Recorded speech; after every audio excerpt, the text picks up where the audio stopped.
Assalamualaikum warahmatullahi wabarakatuh. Perkenalkan, nama saya Lutfi Nabilatus Sahadah dengan NPM 3 digit akhir 396 dari program studi manajemen kelas O. Di video kali ini saya akan memaparkan hasil penelitian saya yang berjudul pengaruh durasi penggunaan media sosial terhadap produktivitas belajar mahasiswa. Alasan saya memilih judul tersebut karena penggunaan media sosial merupakan fenomena yang sangat dekat dengan kehidupan mahasiswa dan diduga dapat memengaruhi fokus serta produktivitas belajar. Masalah ini juga relevan dan aktual sehingga penting untuk diteliti. Selain itu, judul ini sesuai dengan mata kuliah statistika bisnis karena memungkinkan penggunaan metode regresi linier untuk menganalisis hubungan antara durasi penggunaan media sosial dan produktivitas belajar. Selanjutnya, ada analisis yang saya gunakan dan hipotesisnya. Saya menggunakan analisis regresi dengan hipotesis H0-nya tidak ada pengaruh yang signifikan antara durasi penggunaan media sosial dan produktivitas belajar mahasiswa, yang artinya durasi penggunaan media sosial tidak berkorelasi dengan produktivitas belajar. Untuk H1-nya, ada pengaruh yang signifikan antara durasi penggunaan media sosial dan produktivitas belajar mahasiswa, yang artinya durasi penggunaan media sosial berkorelasi dengan produktivitas belajar. Selanjutnya, ada teknik pengambilan data yang saya gunakan. Penelitian ini akan menggunakan kuesioner yang disebarkan melalui Google Form pada beberapa responden. Pertanyaan yang saya paparkan di kuesioner ada 2 pertanyaan. Yang pertama, berapa rata-rata waktu yang Anda habiskan untuk menggunakan media sosial per jam? Yang kedua, saya mampu mempertahankan fokus saat belajar. Selanjutnya, ada data mentah untuk respondennya mahasiswa UPN. Untuk variabel X-nya, rata-rata waktu yang dihabiskan dalam menggunakan media sosial. Variabel Y-nya mampu mempertahankan fokus saat belajar. Berikut data mentahnya.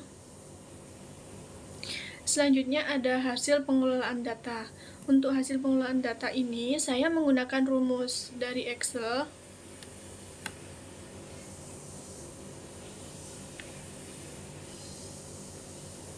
Ada residual plot dan ada line fit plot. Untuk cara menggunakannya,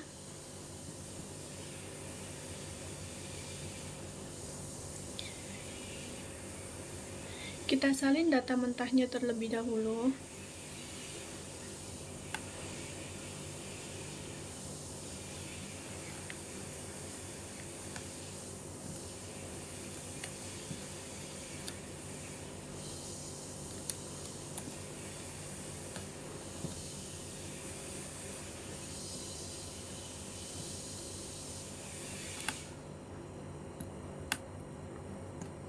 Selanjutnya klik data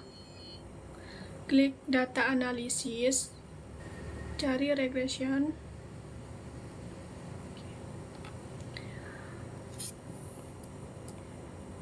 Kita salin input Y-nya terlebih dahulu.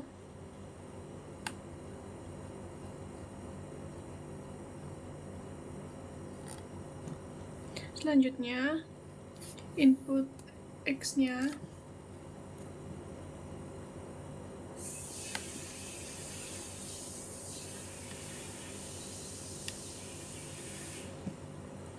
Selanjutnya labels.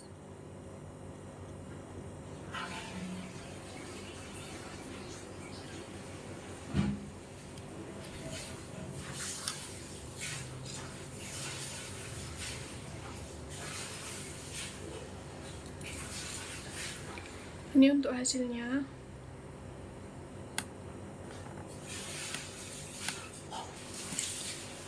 Kita lihat hasil yang sebelumnya, yang saya buat sebelumnya, sama dengan yang ini.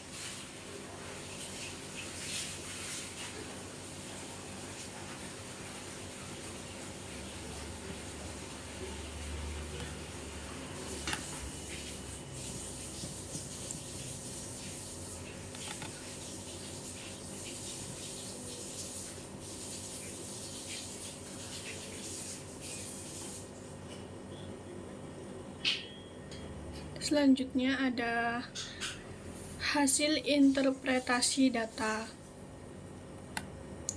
Untuk hasil interpretasi data ini, multiple R ini dari sini.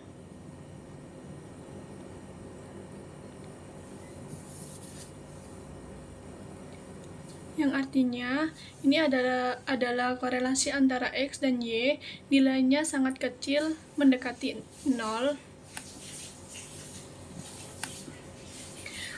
Artinya X dan Y hampir tidak berkorelasi. Untuk yang selanjutnya, yang kedua ada R-square. R-square ini diperoleh dari sini.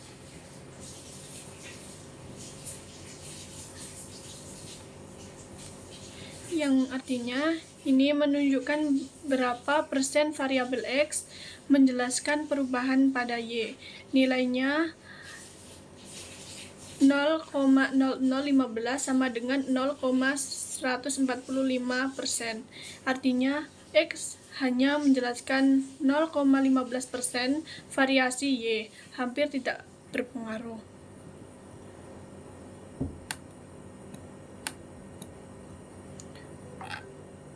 Untuk selanjutnya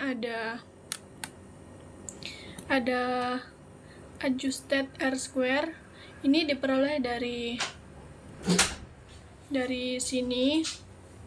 Artinya corrected variation of R-square, nilai negatif menunjukkan model lebih buruk daripada model tanpa variabel X sama sekali. Terus model tidak cocok. Untuk yang keempat ada standard error. Standard error ini diperoleh dari sini.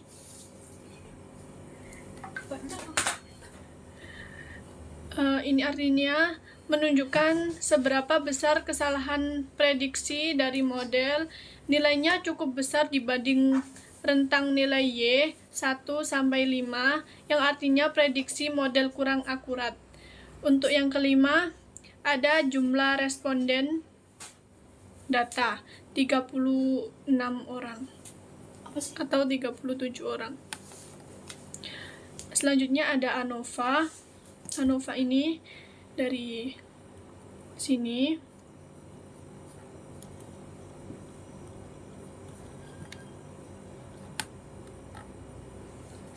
Ini juga dari sini.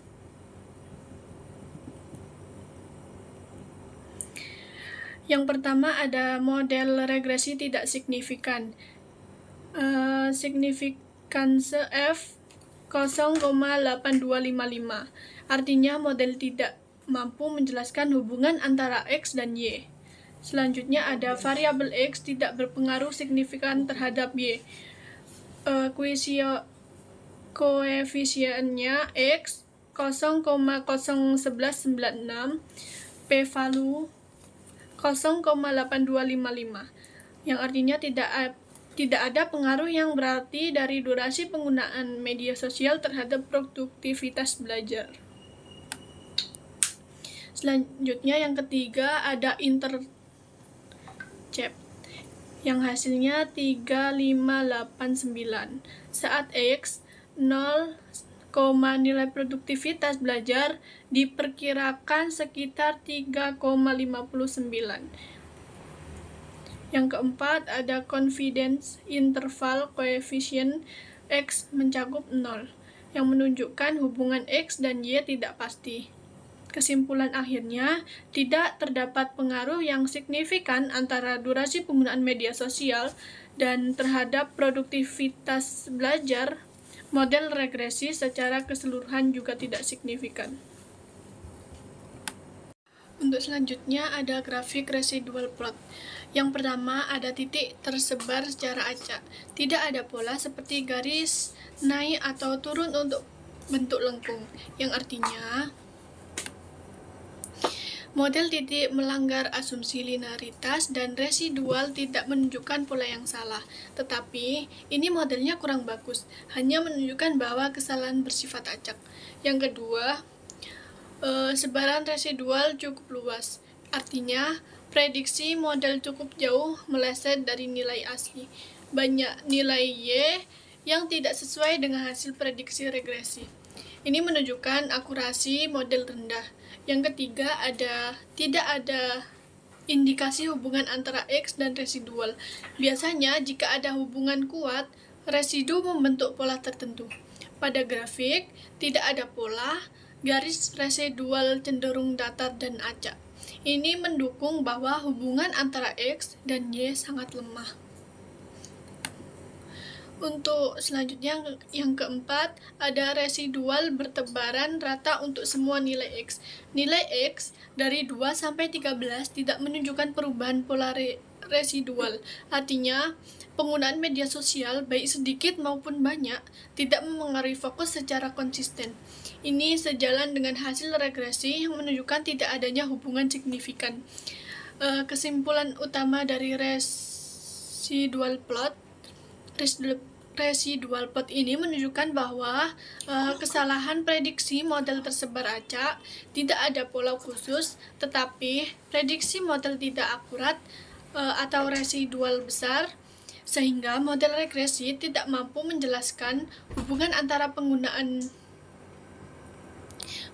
media sosial dan fokus belajar. Dengan kata lain, residual plot memperkuat kesimpulan bahwa waktu penggunaan media sosial tidak berpengaruh terhadap kemampuan fokus belajar berdasarkan data.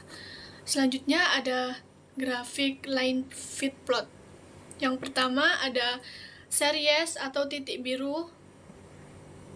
Titik-titik biru menggambarkan nilai Y asli, misalnya produktivitas belajar berdasarkan setiap nilai X, durasi penggunaan media sosial. Titik-titik ini tersebar pada rentang Y sama dengan 2 sampai Y sama dengan 5. Penyebaran data tanpa acak dan tidak membentuk pola garis lurus.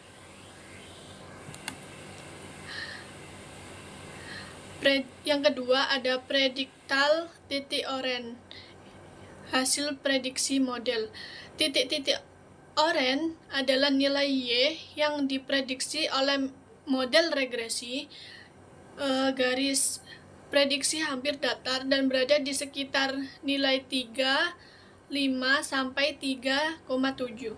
Ini menunjukkan bahwa model regresi menghasilkan prediksi yang hampir sama untuk semua nilai X, karena hubungan antara X dan Y sangat lemah.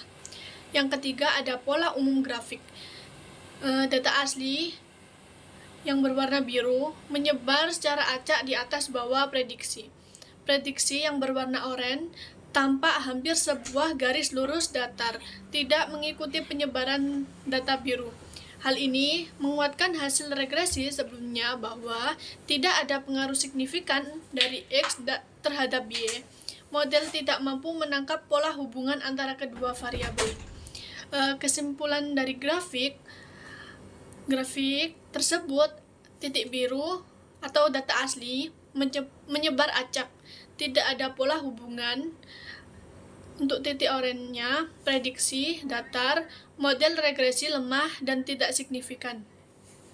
Grafik ini sesuai dengan hasil tabel regresi. Variabel X tidak berpengaruh secara signifikan terhadap variabel Y. Untuk kesimpulan dari semua ini, karena nilai signifikan yang diperoleh berada di bawah batas 0,05, maka H0 ditolak dan H1 diterima. Untuk yang selanjutnya, meskipun hasil korelasi menunjukkan hubungan yang signifikan, namun penguji terhadap asumsi-asumsi dasar analisis statistik menunjukkan bahwa beberapa asumsi belum sepenuhnya terpenuhi. Sekian video dari saya. Wassalamualaikum warahmatullahi wabarakatuh.